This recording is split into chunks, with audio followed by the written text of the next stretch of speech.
Higher Education Minister Zambry has dismissed reports saying that University Technology Mara was willing to temporarily accept non-Bumiputra trainees into its cardiothoracic surgery program. Zambry said there have been no discussions on opening UiTM's cardiothoracic surgery postgraduate program to non-Bumiputra students, Berita Harian reported.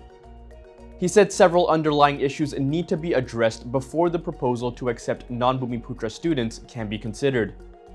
However, he did not specify the nature of these issues.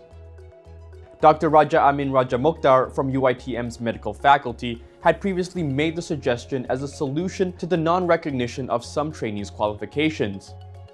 The Malaysian Medical Council refused to register specialists from the Parallel Pathway Program and graduates in medical genetics in the National Specialist Register.